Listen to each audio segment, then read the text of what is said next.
الحمد لله الذي هدانا سواء الطريق وجعل لنا التوفيق خير رفيق، والصلاة والسلام على من أرسله هدى هو بالاهتداء حقيق، ونورا به الاقتداء يليق، وعلى آله وأصحابه الذين صعدوا في مناهج الصدق بالتصديق وصعدوا في معارج الحق بالتحقيق. أما بعد، فأعوذ بالله من الشيطان الرجيم. بسم الله الرحمن الرحيم.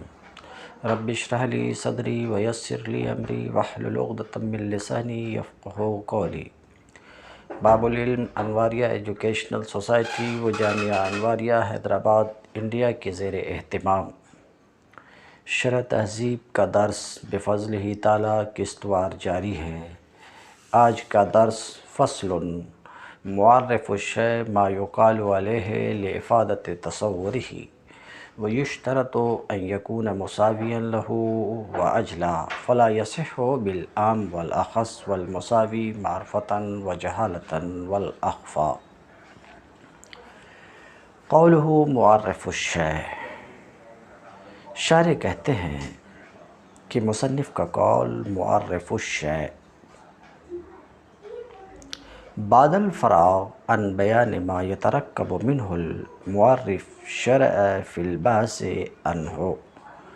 شارح اپنی اس عبارت بعد الفراغ سے مصنف کے قول فصل معرف الشیء کا ما سبق سے رابطہ بیان کرنا چاہ رہے ہیں کہ اس عبارت کا ما سبق سے رابطہ کیا ہے۔ تو اس طریقے سے بیان کرتے ہیں کہ ابھی اس سے پہلے کلیات خمسہ یعنی نوع، جنس، فصل، خاصہ، عرض عام کا بیان گزرا۔ اس کے فوراً بعد معرف کی گفتگو اور بحث شروع کر رہے ہیں۔ رابطہ یہ ہے کہ چونکہ معرف یہ مرکب ہوتا ہے کلیات یعنی جنس سے، فصل سے، خاصہ سے، تو پہلے اس چیز کو بیان کیا جس سے معرف مرکب ہوتا۔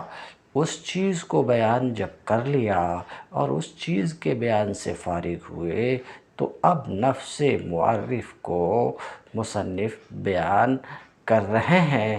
اپنی عبارت معرف الشیء ما یقال علیہ لافادۃ تصورہ سے یہ رہا رابطہ مصنف کی اس عبارت اور پیچھے کی عبارت کے درمیان۔ شارح ایسا بتانا چاہ رہے ہیں۔ مصنف کا قول معرف الشیء بعد الفراغ عن بیان ما یترکب منہ، ان کلیات کے بیان سے فارغ ہونے کے بعد جن سے معرف مرکب ہوا کرتا ہے۔ معرف کن سے مرکب ہوتا ہے؟ جنس سے مرکب ہوتا ہے، فصل سے مرکب ہوتا ہے، خاصہ سے مرکب ہوتا ہے۔ تو جن سے مرکب ہوتا ہے ان کو بیان کرنے کے بعد، کیونکہ جز کل پر مقدم ہوتا تو پہلے ان کو بیان کیا جن سے معرف مرکب ہوتا، اور جب ان کے بیان سے فارغ ہو لیے تو اب جو مرکب ہے یعنی اور وہ معرف ہے اس کو بیان کر رہے ہیں مصنف اپنی عبارت معرف الشیء الی آخرہ سے۔ بعد الفراغ عن بیان ما یترکب منہ، ان کلیات کے بیان سے فارغ ہونے کے بعد جن کلیات سے معرف مرکب ہوا کرتا، خود معرف کی بحث کو شروع کیے مصنف۔ معرف کی بحث کو کیوں شروع کیے؟ تو کہتے ہیں وَقَدْ عَلِمْتَ أَنَّ الْمَقْصُودَ بِالذَّاتِ فِي هَذَا الْفَنِّ هُوَ الْبَحْثُ عَنْهُ وَعَنِ الْحُجَّةِ۔ آپ جان چکے ہیں، آپ شارح کہتے ہیں آپ جان چکے ہیں اور میں بتا چکا ہوں۔ کہاں پہ بتا چکا ہوں؟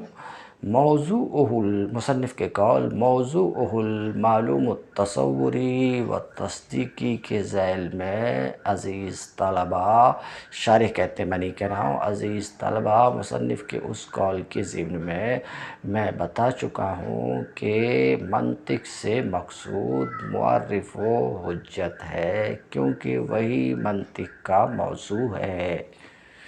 کہتے آپ جان چکے ہیں مصنف کے قول موضوع المعلوم التصوری و تصدیقی کے ذیل میں کہ مقصود بالذات منطق میں معرف و حجت سے بحث ہے،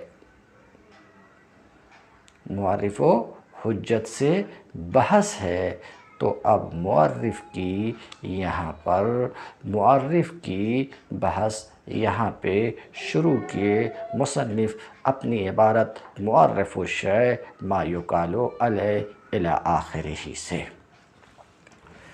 وعرفہ بأنہ ما یحمل علی الشیء، مصنف نے معرف کی تعریف اس طریقے سے کی، کس طریقے سے کہ معرف وہ ہے جو شے پر محمول ہو۔ میں اس پر گفتگو کرنے سے پہلے ایک بات آپ کے سامنے واضح کروں، دیکھیے معرف اور معرف، جس چیز کی تعریف مقصود ہے، جس پر اطلاع مطلوب ہے، جس کا علم مطلوب ہے، وہ ہے معرف۔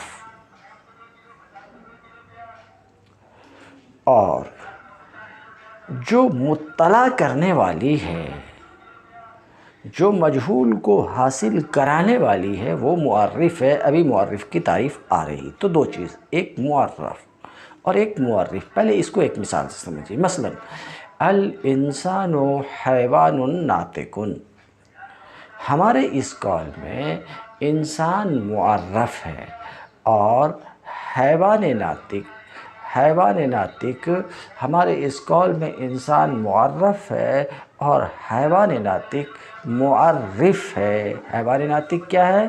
معرف ہے۔ ہاں، تو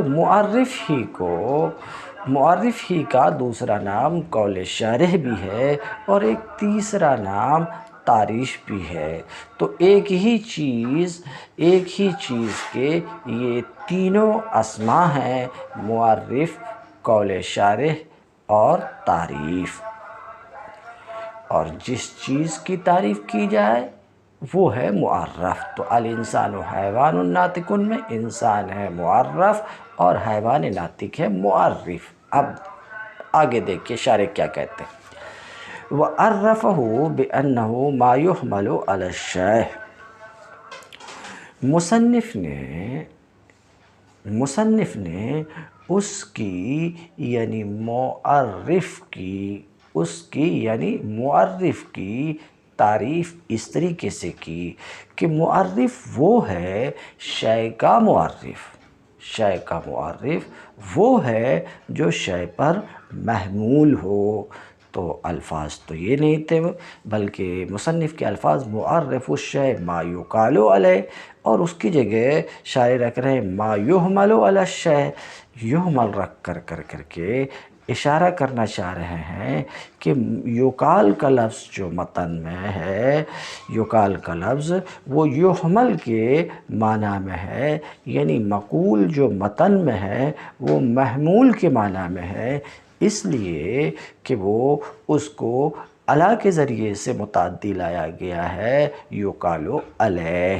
تو اشارہ کرنا چاہ رہے ہیں یقال یحمل کے معنی میں ہے۔ بہرحال تو معرف کی تعریف مصنف نے اس طریقے سے کی ہے۔ شارح کہتے ہیں کہ معرف وہ ہے جو شے پر محمول ہو، شے یعنی معرف پر محمول ہو۔ تو معرف وہ جو معرف پر محمول، اتنی سی بات تو آپ کو سمجھ میں آ چکی کہ معرف، تعریف، قول شارح یہ شے پر محمول ہوا کرتی، تو معرف وہی چیز بن سکے گی جو شے پر محمول ہو، اور جو محمول نہ ہو وہ معرف نہیں بن سکے گی، کیونکہ معرف معرف پر محمول ہوتی۔ تو اسی سے آپ یہ سمجھ لیجئے چونکہ مباین شے پر محمول نہیں ہوتا تو مباین تو معرف کبھی بھی نہیں ہو سکتا۔ بہرحال تو معرف وہ ہے جو شے پر محمول ہو، یعنی معرف پر محمول ہو۔ کیوں؟ لیفید تصور ھذا الشیء، لیفید تصور ھذا الشیء، شے پر محمول ہو تاکہ اس شے کے تصور کا فائدہ دے۔ تو معرف کی تعریف کر رہے ہیں کہ معرف وہ ہے جو شے پر محمول ہو۔ کیوں محمول ہو؟ تاکہ شے کے تصور، شے کے علم، شے پر اطلاع، شے کی جانکاری کا فائدہ دے۔ کیسی جانکاری؟ بِکُنْہہِ او بالوجہ۔ ابھی بالوجہ کی میں تشریح کروں گا۔ تو معرف وہ ہے جو معرف پر محمول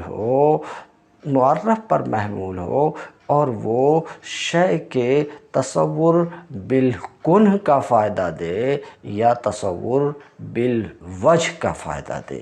اتنی سی بات۔ مثلاً الانسان حیوان ناطق، حیوان ناطق انسان کا معرف ہے۔ کیوں؟ حیوان ناطق انسان پر محمول ہے اور انسان کے تصور بالکنہ کا فائدہ دے رہا ہے، یعنی انسان کی پوری ذاتیات پر مطلع کر رہا ہے، انسان کی پوری حقیقت پر مطلع کر رہا۔ معرف وہ ہوتا جو معرف پر محمول ہو اور اس کی پوری حقیقت پر مطلع کرے، اس کی حقیقت پر مطلع کرے، یا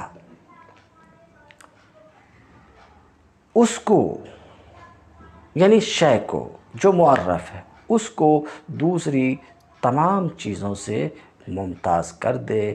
معرف کو اس کے تمامی اغیار ما عدائے معرف کے سوا جتنے ہیں ان سب سے ممتاز کر دے، تو وہ بھی معرف ہے جو شے پر محمول ہو اور کنہ پر تو مطلع نہ کرے مگر معرف کو تمام اغیار سے ممتاز کر دے۔ مثلاً الانسان ضاحک، الانسان ضاحک، یہ ضاحک انسان کا معرف ہے۔ کیوں؟ کیونکہ ضاحک انسان پر محمول ہے اور ضاحک انسان کو انسان کے سوا دوسری تمام چیز، گھوڑے، بیل، گدھے، ان سب سے ضاحک انسان کو ممتاز کر دے رہا ہے۔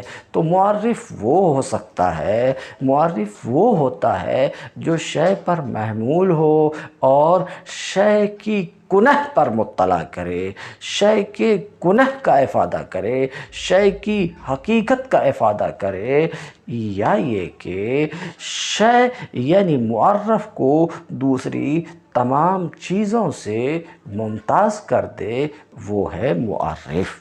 اب دیکھیے عرفہ، مصنف نے معرف کی تعریف اس طریقے سے کی ہے کہ معرف وہ ہے جو شے پر محمول ہو، شے یعنی معرف پر محمول ہو تاکہ اس شے کے تصور بکنہ کا افادہ کرے۔ تصور بکنہ ابھی میں آپ کے سامنے رکھ چکا، پھر بھی ایک بار سن لیجئے۔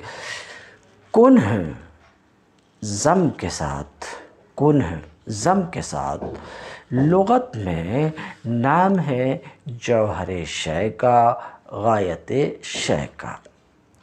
یہاں کنہ سے مراد شے کی حقیقت ہے، کنہ شے، شے کی حقیقت۔ تصور بکنے شے کی حقیقت کا تصور، شے کی حقیقت کا تصور، شے کی حقیقت کا علم، شے کی حقیقت کی جانکاری۔ تصور بولنے میں بچوں کو دقت ہوتی، اس لیے میں اس کی تعبیر جانکاری سے کر رہا ہوں، اور یہ غلط نہیں ہے۔ تو کن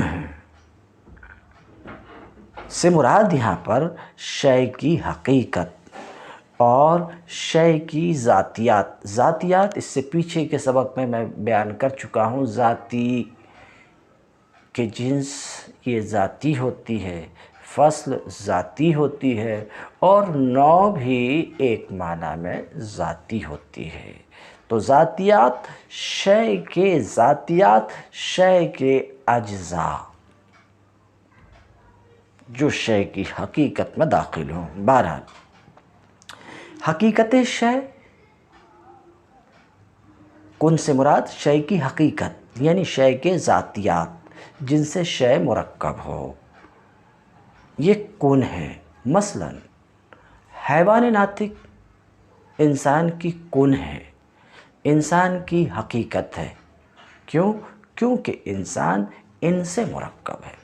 تو کن ہے شے، حقیقت شے، شے کی ذاتیات جن ذاتیات سے شے مرکب ہو۔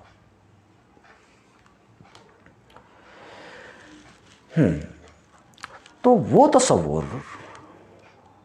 جو شے کی کن اور حقیقت کا فائدہ دے، شے کی پوری ذاتیات پر مطلع کرے، شے کی پوری ذاتیات کا تصور، وہ حد تام ہے، جیسے حیوان ناطق انسان کی تعریف میں۔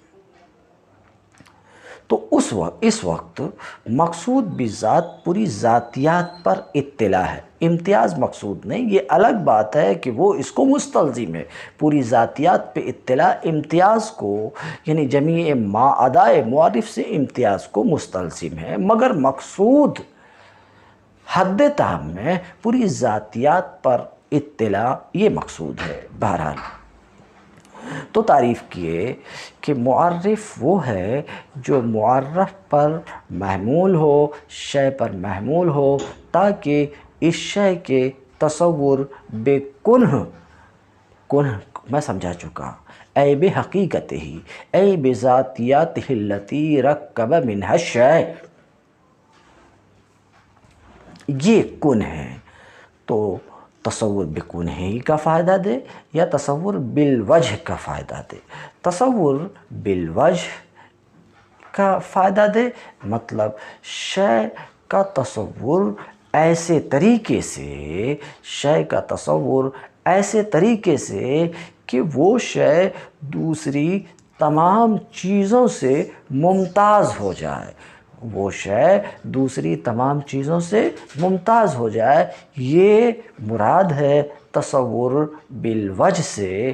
مثلا انسان کی تعریف ضاحک کے ذریعے سے، تو ضاحک انسان پر محمول ہے اور یہ تصور بالوجہ کا افادہ کر رہا ہے، یعنی ضاحک انسان کو انسان کے سوا دوسری تمام چیزوں سے ممتاز کر دے رہا ہے۔ تو یہ تصور، یہ تعریف، انسان کی تعریف ضاحک کے ذریعے سے یہ تصور بالوجہ کا افادہ کر رہا ہے، یعنی انسان کو انسان کے ما سوا، انسان کے سوا دوسری تمام چیزوں سے، معرف کو معرف کے تمامی اغیار سے ممتاز کر دے رہا ہے۔ تو یہ تصور بالوجہ ہے۔ اب پھر سے نظر کیجیے، معرف وہ ہے جو معرف پر محمول ہو، معرف پر محمول ہو، شے پر محمول ہو، تاکہ اس شے کے تصور بکنہ ہی یا تصور بالوجہ کا افادہ کرے، بالوجہ کا افادہ کرے، یعنی ایسے طریقے سے کہ وہ تمام ما عدا سے، معرف تمام ما عدا سے ممتاز ہو جائے۔ تو آپ نے سنا معرف کی تعریف، اس تعریف پہ پھر سے ایک بار نظر ڈال لیجئے کہ معرف وہ ہے جو معرف پر محمول ہو، شے پر محمول ہو، تاکہ اس شے کے تصور بالکنہ یا بالوجہ کا افادہ کرے۔ تو معرف وہی بن سکے گا جو بالکنہ کا افادہ کرے، یعنی شے کی پوری ذاتیات پر مطلع کرے، یا یہ کہ شے بلفظ دیگر معرف کو تمام غیر معرف کے ما سوا تمام اغیار سے ممتاز کرے، وہی معرف بن سکے گا، اور جس میں ان دو باتوں میں سے کوئی ایک بات نہ ہو، ظاہر ہے اس تعریف کی روشنی میں وہ معرف نہیں بن سکے گا۔ اور اس چیز کی جب ہم تلاش کرتے ہیں تو جسے ہم حد تام کہتے ہیں، جسے ہم حد ناقص کہتے ہیں، جسے ہم رسم تام کہتے ہیں، جسے ہم رسم ناقص کہتے ہیں، صرف اس میں یہ باتیں پائی جاتی ہے، ان میں یہ باتیں پائی جاتی ہے۔ کون سی بات پائی جاتی ہے؟ کہ یہ تصور بالکن کا افادہ کرتے یا تصور بالوجہ کا افادہ کرتے، اس لیے یہی معرف ہیں اور ان کے سوا دوسرے معرف نہیں ہیں۔ اب رہ گیا یہ کہ ابھی آپ کہیں گے کہ اس تعریف کی روشنی میں معرف کے افراد حد تام، حد ناقص، رسم تام، رسم ناقص میں منحصر ہیں۔ کیونکہ یہی تصور بالکن اور بالوجہ کا افادہ کرتے۔ اب حد تام کسے کہیں گے؟ تو یہ بات آ رہی ہے بہت تیزی سے، شے کے جنس قریب اور فصل قریب سے جو تعریف مرکب ہے وہ حد تام ہے، اور صرف فصل قریب سے مرکب ہے وہ حد ناقص ہے، یا یہ کہ جنس بعید اور فصل قریب سے مرکب ہے وہ ہے حد ناقص۔ تو حد کے 3 افراد ہو گئے، حد کے 3 افراد گننے کے لیے حد تام، حد ناقص، حد تام جو مرکب ہوتی جنس قریب اور فصل قریب سے، اور حد ناقص جو مشتمل ہوتی ہے صرف فصل قریب پر یا جنس بعید اور فصل قریب پر۔ تو یہ 3 افراد دکھ رہے ہیں 2 قسم میں۔ اور رسم تام وہ تعریف جو مرکب ہو جنس قریب اور خاصہ سے، یہ رسم تام ہے۔ رسم ناقص وہ تعریف جو مشتمل ہو صرف خاصہ پر یا جنس بعید اور خاصہ پر، یہ رسم ناقص ہے۔ تو معرف منحصر ہے ان 4 قسموں میں، کیونکہ ان 4 قسم میں ہی تصور بالوجہ یا تصور بالکنہ کی صفت پائی جاتی ہے اور دیگر میں نہیں پائی جاتی، اس لیے حد تام، حد ناقص، رسم تام، رسم ناقص ہی معرف ہیں، ان کے سوا دیگر معرف نہیں ہیں۔ تو آپ سمجھ چکے ہوں گے کہ معرف کے لیے کچھ شرط ہے۔ کیونکہ تعریف کی، یعنی معرف کی جو تعریف کی گئی، اس تعریف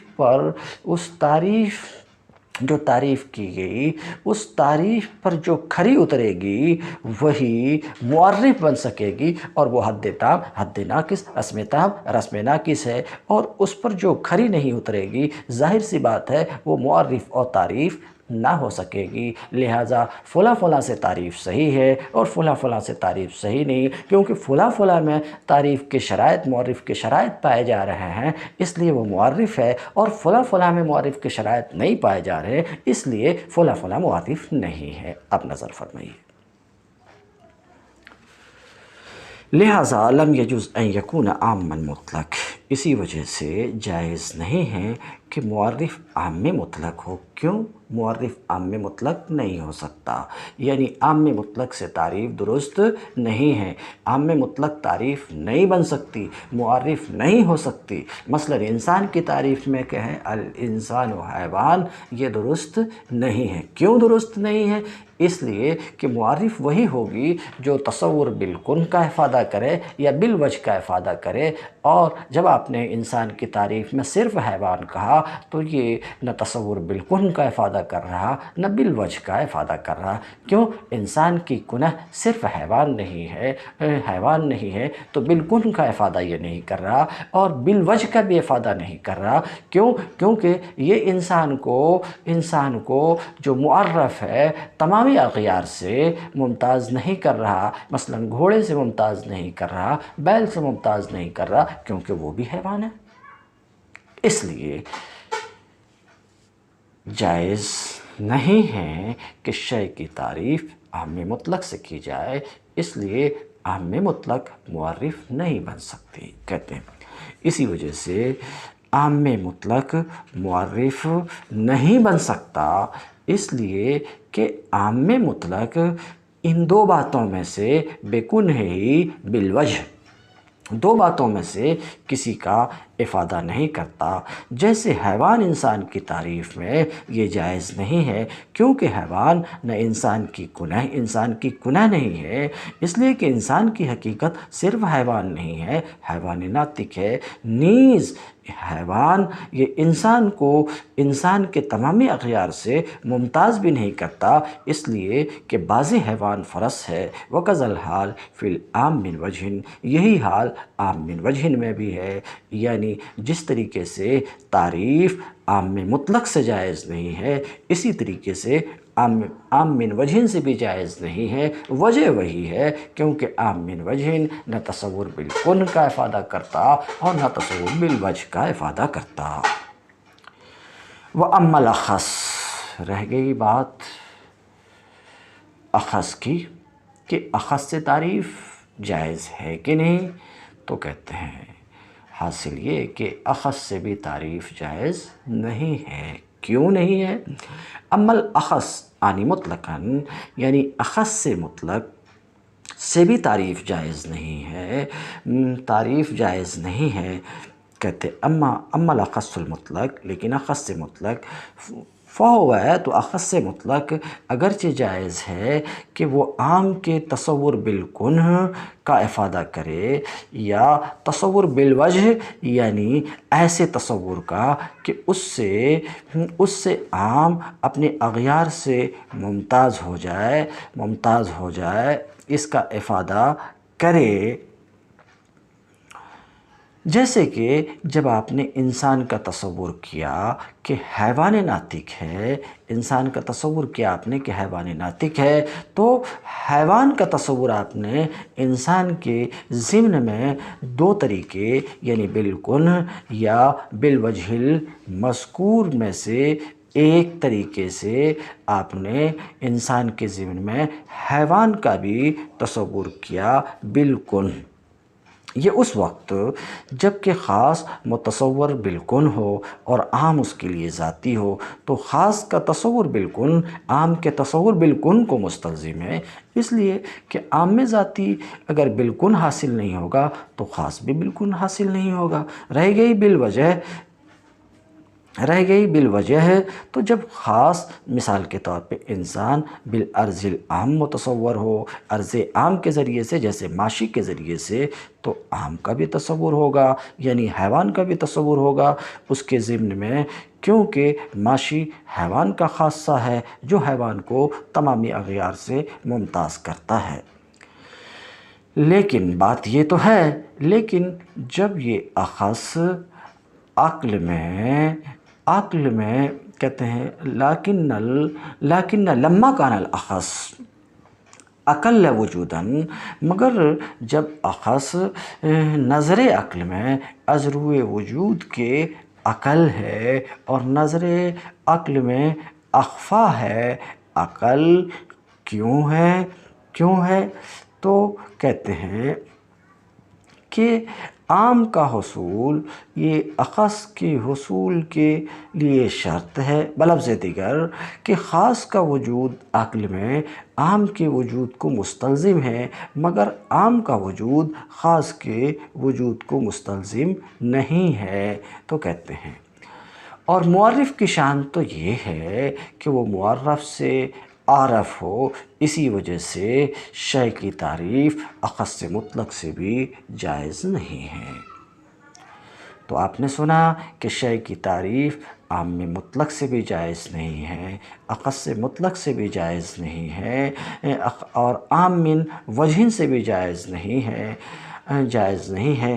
اسی طریقے سے مباین سے بھی تعریف جائز نہیں۔ وقد علم من تعریف المعرف، اور معرف کی تعریف سے ہی آپ کو یہ اس بات کی جانکاری ہو گئی ہوگی۔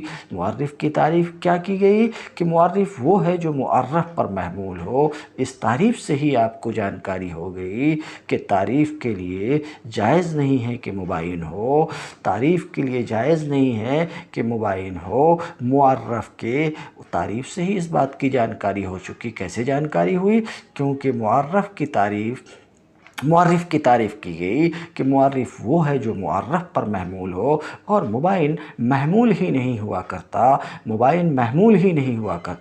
اس لیے مباین تعریف نہیں بن سکتا، مباین معرف نہیں بن سکتا۔ وقد علم من تعریف المعرف، معرف کی تعریف سے اس بات کی جانکاری ہو چکی ہے۔ معرف کی تعریف کیسے؟ معرف کی تعریف بہی لفظ کہ معرف وہ ہے جو معرف پر محمول ہو، اس بات کی جانکاری ہو چکی کہ تعریف کے لیے جائز نہیں ہے کہ معرف کے لیے جائز، معرف بولوں تعریف بولوں ایک بات ہے، معرف کے لیے جائز نہیں ہے کہ وہ معرف کے مباین ہوں۔ فتعین، جب تعریف عام مطلق سے بھی جائز نہیں ہے، عام من وجہ سے بھی جائز نہیں ہے، اور اخص مطلق سے بھی جائز نہیں ہے، اور مباین سے بھی جائز نہیں ہے، فتعین،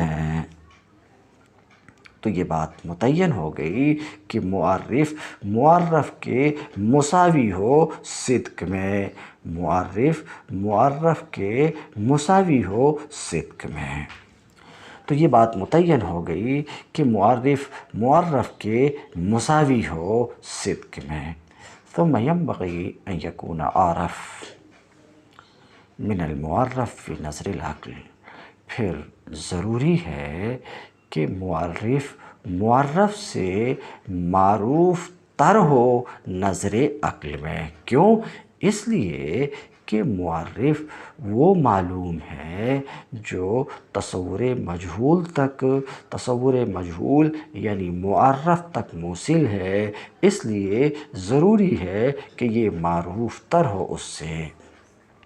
اسی طریقے سے معرف اخفا نہ ہو،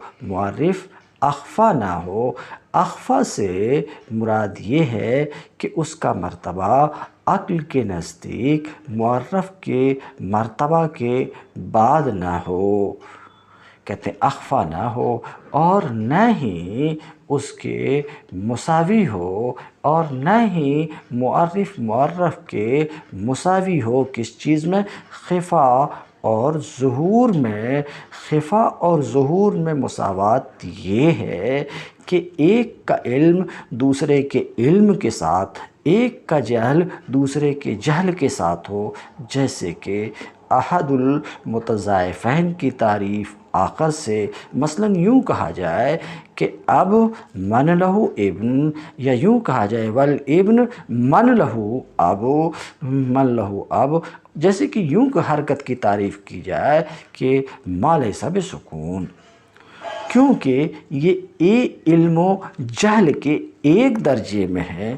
کیونکہ ظاہر سی بات ہے جس شخص کو ان دونوں میں سے ایک کا علم ہوگا اسے دوسرے کا بھی علم ہوگا، اور جس کو ان دونوں میں سے کسی ایک سے جاہل ہوگا وہ دوسرے سے بھی جاہل ہوگا۔ تو تعریف کے لیے ضروری ہے کہ وہ معرف سے عارف ہو، اس لیے کہ وہ معلوم ہے جو تصور مجہول تک موصل ہے، ولا اخفا، اور یہ بھی ضروری ہے کہ معرف معرف سے اخفا نہ ہو، یہ بھی ضروری ہے کہ معرف معرف کے مساوی نہ ہو خفا اور ظہور میں، خفا اور ظہور میں۔ والتعریف بالفصل القریب حد، والتعریف بالفصل القریب حد وبالخاصة رسم، فإن كان مع الجنس القريب فالطعم وإلا فناقص۔ معرف کی تعریف اور معرف کی شرط بیان کرنے کے بعد اب مصنف معرف کی تقسیم کر رہے ہیں اور بتانا چاہ رہے ہیں کہ معرف و تعریف کی 4 قسمیں ہیں: حد تام، حد ناقص، رسم تام، رسم ناقص۔ ہر ایک کی تعریف میں بیان کر چکا ہوں۔ تو کہتے ہیں والتعریف بالفصل القریب، شے کی تعریف شے کی فصل قریب کے ذریعے سے۔ مثلا انسان کی تعریف اس کی فصل قریب ناطق کے ذریعے سے، مثال کے طور پہ یہ حد ہے۔ وبالخاصہ، اور شے کی تعریف شے کے خاصہ کے ذریعے سے، مثلا انسان کی تعریف ذائق کے ذریعے سے، ذائق انسان کا خاصہ ہے، یہ رسم ہے۔ تو فصل قریب سے وہ تعریف جو فصل قریب سے ہے وہ حد ہے، اور وہ تعریف جو خاصہ سے ہے وہ رسم ہے۔ فَإِنْ كَانَ مَعَ الْجِنْسِ الْقَرِيبِ، تو اگر یہ جنس قریب کے ساتھ ہو، حد یا رسم جنس قریب کے ساتھ ہے تو تام ہے، یعنی حد تام ہے یا رسم تام ہے۔ وَإِلَّا، اور اگر جنس حد یا رسم جنس قریب کے ساتھ نہیں ہے، جنس قریب کے ساتھ نہیں ہے، فناقص، تو یہ حد ناقص یا رسم ناقص ہے۔ قولہ بالفصل القریب، مصنف کا قول تعریف بالفصل القریب یہ حد ہے۔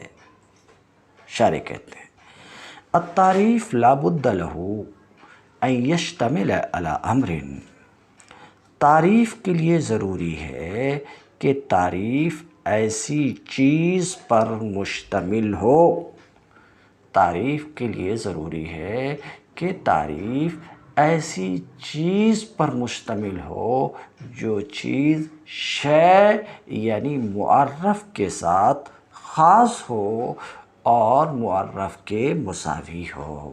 تو کیا کہتے ہیں کہ تعریف کے لیے، معرف کے لیے ضروری ہے کہ معرف و تعریف ایسی چیز پر مشتمل ہو جو چیز معرف کے ساتھ خاص ہو اور معرف کے مساوی ہو۔ یہ تعریف کے لیے ضروری ہے بناءً علی ما سبق من اشتراط المساوات۔ تو تعریف کے لیے ضروری ہے کہ تعریف مشتمل ہو ایسی چیز پر جو معرف کے ساتھ خاص اور معرف کے مساوی ہو، اس بنا پر جو مساوات کی شرط ابھی تھوڑی دیر پہلے گزری کہ تعریف کے لیے شرط ہے کہ تعریف معرف کے لیے شرط ہے کہ معرف کے مساوی ہو۔ پھر سے سنیے، تعریف کے لیے ضروری ہے کہ تعریف مشتمل ہو، معرف کے لیے ضروری ہے کہ معرف مشتمل ہو ایسی چیز پر جو چیز معرف کے ساتھ خاص اور معرف کے مساوی ہو، اس بنا پر جو گزرا یعنی مساوات، اس بنا پر جو گزری یعنی مساوات کی شرط۔ فہذا الامر ان کان ذاتیاً، تو یہ چیز، کون سی چیز؟ جس پر تعریف مشتمل ہوتی ہے، جس پر تعریف مشتمل ہوتی، جس چیز پر تعریف مشتمل ہوتی اور وہ چیز ایسی ہے کہ معرف کے ساتھ خاص ہے اور معرف کے مساوی ہے۔ تو یہ چیز جو معرف کے ساتھ خاص ہے اور معرف کے مساوی ہے، یہ چیز اگر ذاتی ہے، یہ چیز اگر ذاتی ہے، کان ہے فصلاً قریب، تو یہ فصل قریب ہے۔ یہ چیز اگر ذاتی ہے تو یہ فصل قریب ہے۔ مثلاً انسان کی تعریف ناطق کے ذریعے سے، تو دیکھیے یہ تعریف مشتمل ہے ناطق پر، اور ناطق کا حال یہ ہے کہ انسان کے ساتھ خاص ہے، انسان کے صدق میں مساوی ہے۔ تو کہتے ہیں اگر ذاتی ہے اور یہ ناطق ذاتی ہے، کیوں ذاتی ہے؟ انسان کے قوام اور حقیقت انسان کی ذات میں داخل ہے۔ تو تعریف اگر شارٹ میں ساری بات، تعریف اگر ذاتی ہے، ذاتی یعنی ایسی چیز کے ذریعے سے جو معرف کی ذات میں داخل ہے، تو معرف اگر ذاتی ہے تو یہ فصل قریب ہے۔ کیوں؟ کیونکہ آپ ما سبق میں میری زبانی سن چکے ہیں کہ ذاتی جنس اور فصل میں منحصر ہے، نوع ایک معنی میں ذاتی نہیں ہے۔ تو ما سبق میں آپ سن چکے ہیں کہ ذاتی یہ جنس اور فصل میں منحصر ہے، اور جنس یا تو قریب ہوگی یا بعید، جنس قریب ہو کہ بعید ہو۔ ظاہر سی بات ہے جنس شے سے عام ہوتی ہے، شے کے ساتھ خاص نہیں ہوتی ہے۔ اسی طریقے یہی حال فصل بعید کا بھی ہے، فصل بعید کا بھی ہے، وہ بھی شے کے ساتھ خاص نہیں ہوتی، مثلاً شے کے ساتھ خاص نہیں ہوتی۔ فلم یبقى الا الفصل القریب، تو بچ گئی فصل قریب ہی، لہٰذا فصل قریب شے کی وہ ذاتی ہے، معرف کی وہ ذاتی ہے جو معرف کے ساتھ خاص ہے۔ تو یہ چیز اگر ذاتی ہے تو فصل قریب ہے، اور اگر عرضی ہے، جو عرضی ہے معرف کے ساتھ خاص ہے، مساوی ہے، مگر معرف ذاتی نہیں ہے، یعنی معرف کے قوام معرف کی ذات میں داخل نہیں ہے، حقیقت میں داخل نہیں ہے، بلکہ اس سے خارج ہے، جیسے ضاحک انسان کے لیے، تو یہ خاصہ ہے یقینی طور پر۔ کیوں؟ کیونکہ اگر عرض عام ہو تو وہ شے کے ساتھ خاص نہیں ہے۔ فعلی الاول، تو پہلی تقدیر پر معرف کو حد بولا جاتا ہے۔ پہلی تقدیر پر یعنی معرف ایسی چیز پر مشتمل ہے جو معرف کے مساوی ہے، معرف کے ساتھ خاص ہے اور ذاتی ہے، تو اس پہلی تقدیر پر معرف کو حد کہا جاتا ہے۔ حد کہا جاتا کیوں؟ اس لیے کہ حد لغت میں منع کا نام ہے، حد لغت میں منع کا نام ہے، اور یہ معرف بھی غیر معرف کو اس میں داخل ہونے سے روکتی ہے، اس لیے اس کا نام حد پڑا۔ وعلی الثانی، اور دوسری تقدیر پر جبکہ تعریف مشتمل ہے خاصہ پر، تو اس کا نام رسم رکھا جاتا ہے، اس لیے کہ رسم اثر کو کہتے ہیں، اور شے کا خاصہ شے کے آثار میں سے ایک اثر ہے، اور جب یہ تعریف خاصہ کے ذریعے سے ہے، معرف کے خاصہ کے ذریعے سے ہے، تو اس کا نام رسم رکھ دیا گیا۔ تو معلوم ہوا تعریف اگر فصل قریب پر مشتمل ہے، تعریف اگر فصل قریب پر مشتمل ہے تو حد ہے، اور خاصہ پر مشتمل ہے تو رسم ہے۔ کیوں؟ اس کی وجہ آپ نے سن لیا۔ ثم کل منہما، پھر ان دونوں میں سے ہر ایک، حد و رسم میں سے ہر ایک اگر جن سے قریب پر مشتمل ہے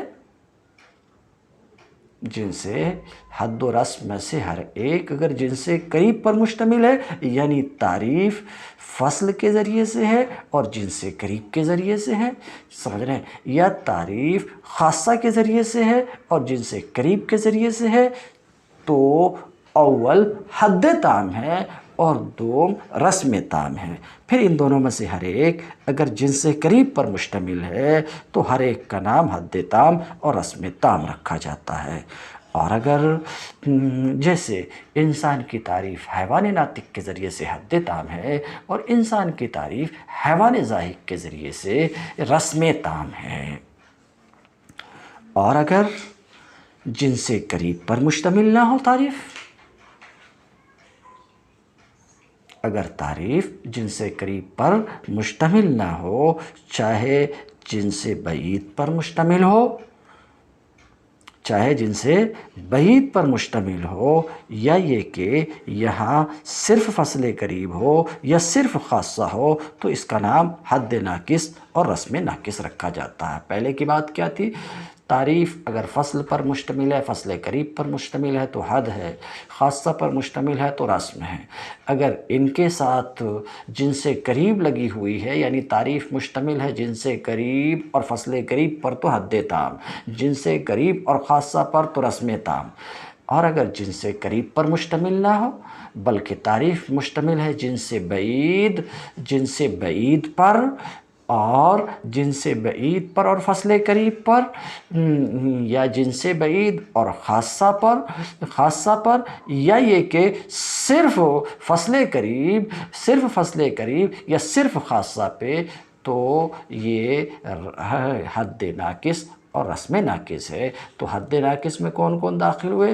وہ تعریف جو شے کی جن سے بعید اور فصل قریب کے ذریعے سے ہے وہ حد ناقص ہے۔ اسی طریقے سے وہ تعریف جو صرف فصل قریب سے ہے وہ بھی حد ناقص ہے۔ رسم تام وہ تعریف جو جن سے بعید اور خاصہ کے ذریعے سے ہے وہ رسم ناقص، اسی طریقے سے وہ تعریف جو صرف خاصہ سے ہے وہ بھی رسم ناقص ہے۔ ھذا محصل کلامہم، یہ ان کے کلام کا خلاصہ ہے۔ ہاں یہاں کچھ اعتراضات ہیں، مگر اس جگہ میں ان اعتراضات کی گنجائش نہیں ہے، اس لیے ان کو ذکر کرنا بے سود ہے۔ وَلَمْ يَعْتَبِرُوا بِالْعَرْضِ الْعَامِ، اور تعریف میں مناطقہ نے عرض عام کا اعتبار نہیں کیا، یعنی عرض عام کے ذریعے سے تعریف درست نہیں ہے۔ کہتے ہیں قولہ، شارح کہتے ہیں مصنف کا قول، وَلَمْ يَعْتَبِرُوا بِالْعَرْضِ الْعَامِ، اور مناطقہ نے عرض عام کا اعتبار نہیں کیا ہے۔ مناطقہ تعریف میں عرض عام کا اعتبار نہیں کرتے ہیں۔ قالوا الغرض من التعریف، عرض عام کا کیوں نہیں اعتبار کیے؟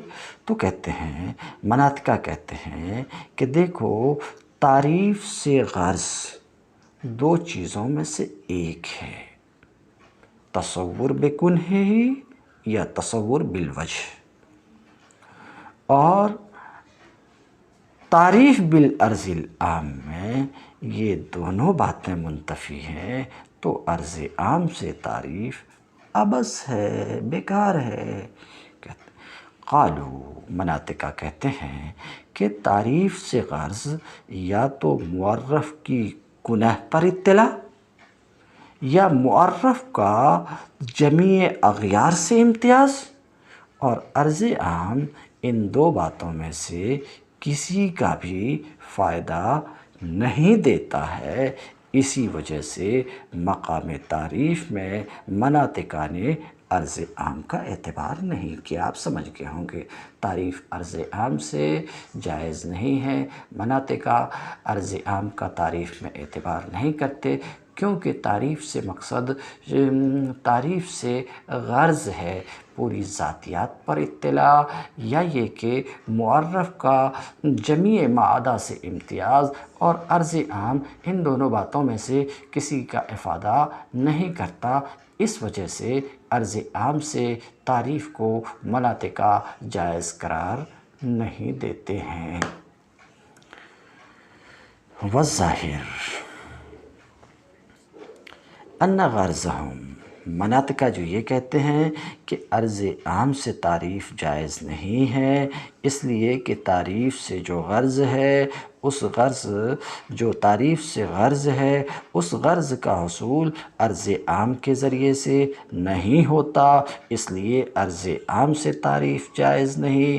شارح کہتے ہیں ظاہر یہی ہے کہ ان کی غرض، مناطقہ کی غرض اس سے عدم اعتبار سے، یعنی عرض عام کے اعتبار نہ کرنے سے یہ ہے کہ منفرداً عرض عام کا مناطقہ اعتبار نہیں کیے ہیں۔ ظاہر یہی ہے کہ مناطقہ کی غرض اس سے عدم اعتبار عرض عام سے یہ ہے کہ منفرداً عرض عام ان کے یہاں معتبر نہیں ہے۔ اب یہ عبارت لگانے کی کیا ضرورت ہے شارح کو؟ ظاہر یہی ہے کہ مناطقہ کی غرض عدم اعتبار سے یہ ہے کہ منفرداً عرض عام معتبر نہیں ہے۔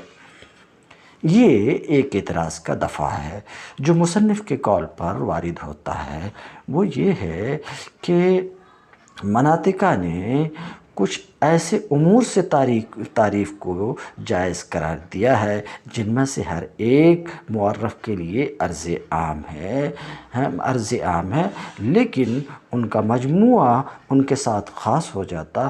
پھر کیسے مصنف کا یہ قول درست ہو سکتا کہ مناطقہ نے عرض عام کا اعتبار نہیں کیا؟ تو اس کا جواب دے رہے ہیں کہ ظاہر یہی ہے کہ ان کی غرض عدم اعتبار سے یہ ہے کہ منفرداً عرض عام کا اعتبار نہیں کیے ہیں، اما تعریف بمجموع امور، لیکن چند ایسے امور کے مجموعہ سے تعریف جن میں سے ہر ایک تو معرف کا عرض عام ہے مگر پورا مجموعہ اس کے ساتھ خاص ہو جاتا ہے، جیسے انسان کی تعریف ماشی مستقیم القامہ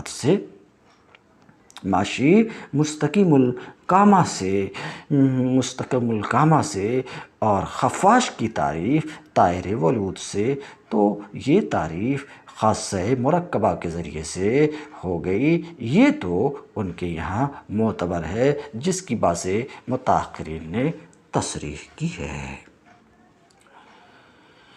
وَقَدْ أُجِيزَ فِي النَّاقِصِ أَنْ يَكُونَ عَامًّا كَاللَّفْظِ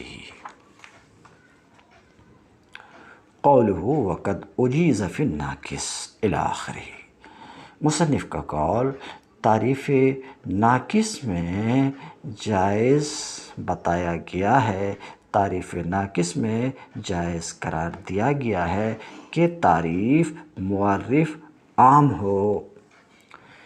اشارتن، مصنف کے اس قول میں اشارہ ہے اس بات کی طرف جس کو متقدمین نے جائز قرار دیا ہے کہ ان کی تحقیق یہ ہے کہ تعریف ذاتی عام سے جائز ہے، تعریف ذاتی عام سے جائز ہے متقدمین کے ہاں، جیسے انسان کی تعریف حیوان کے ذریعے سے، حیوان انسان کا ذاتی ہے اور عام ہے، تو یہ حد ناقص ہے۔